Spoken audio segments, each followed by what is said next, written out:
Halo, sahabat puskesmas jembatan kecil. Salam sehat ya buat kita semua. Tahukah kalian, apa sih hipertensi itu? Hipertensi atau tekanan darah tinggi adalah suatu keadaan di mana peningkatan tekanan darah sistolik lebih dari 140 mm air raksa dan diastolik lebih dari 90 mm air raksa.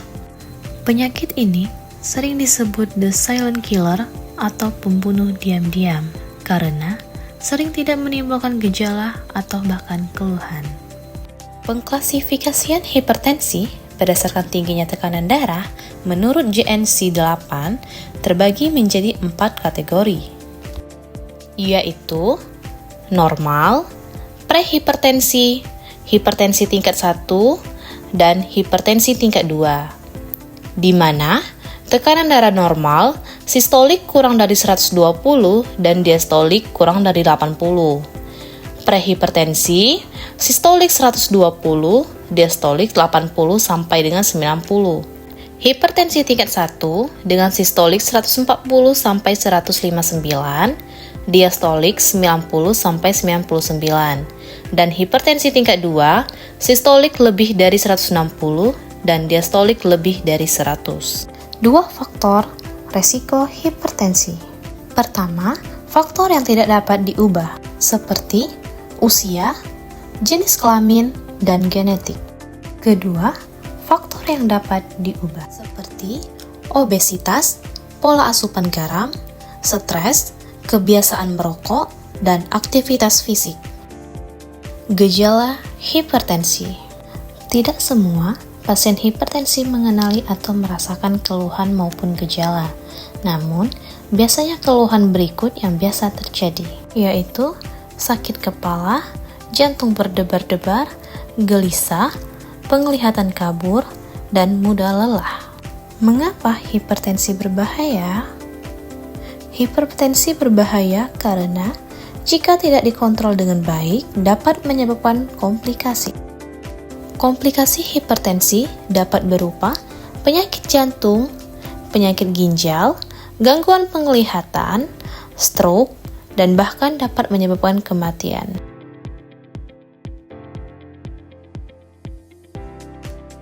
Selanjutnya, pengobatan penderita hipertensi.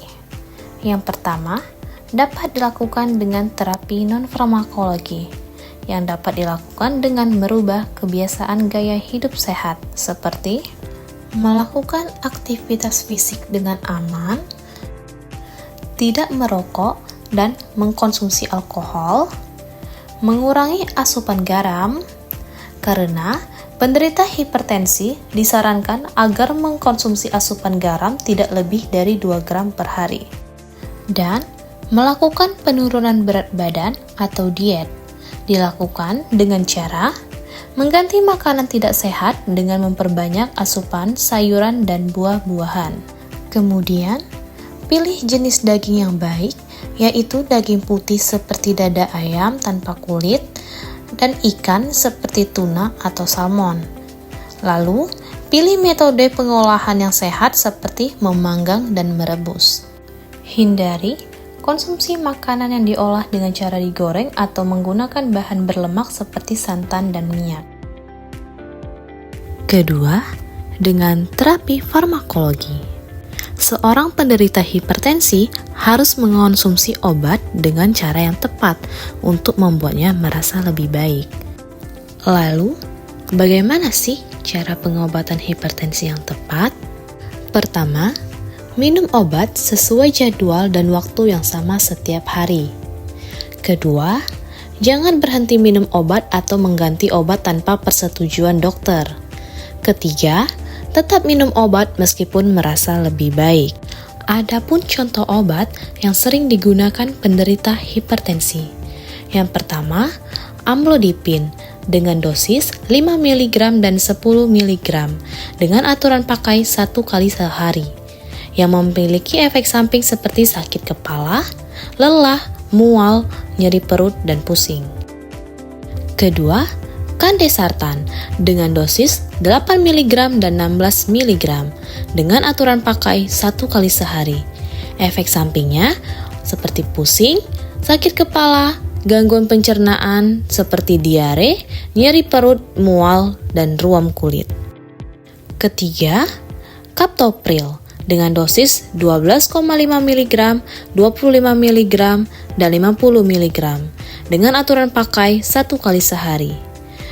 Keempat, ramipril dengan dosis 2,5 mg, 5 mg, dan 10 mg dengan aturan pakai 1 kali sehari. Kedua obat ini memiliki efek samping yang sama, yaitu batuk kering, hipoglikemia, hiperkalemia, ruam kulit, gangguan pencernaan. Kelima, bisoprolol dengan dosis 2,5 mg, 5 mg, dan 10 mg dengan aturan pakai 1 kali sehari. Efek sampingnya pusing, sakit kepala, kelelahan, gangguan tidur, kebas, diare, mual, muntah, atau konstipasi.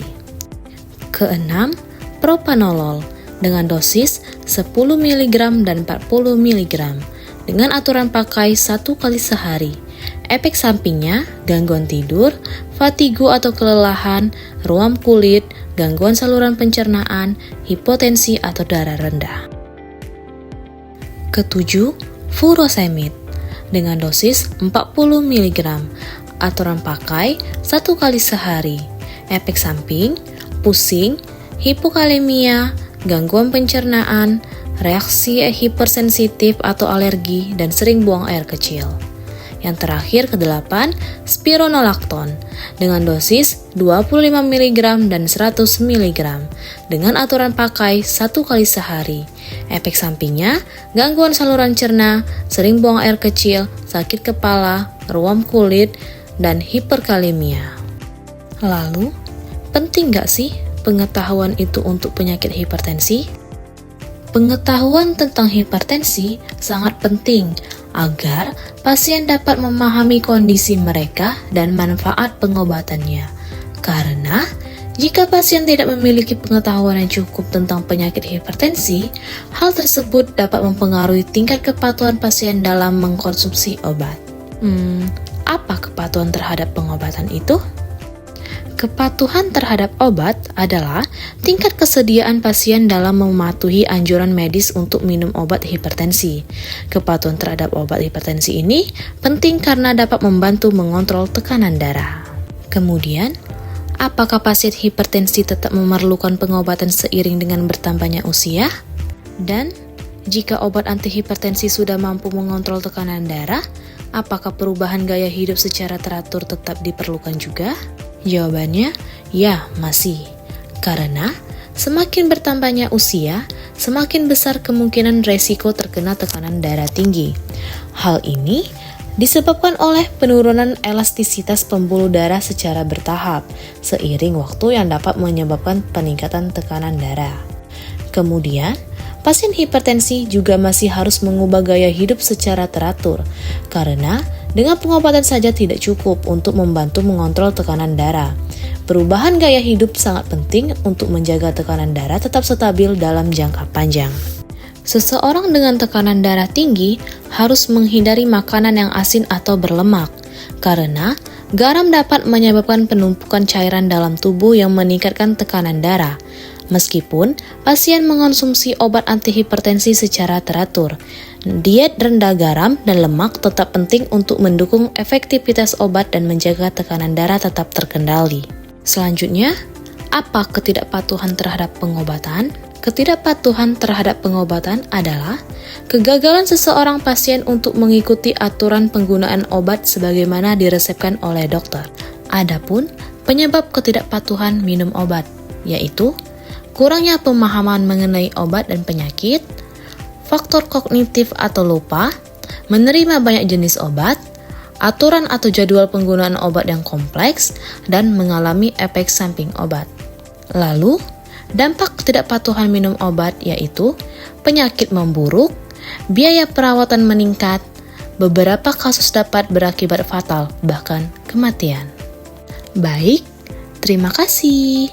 Jangan lupa jaga kesehatan ya. Bye-bye.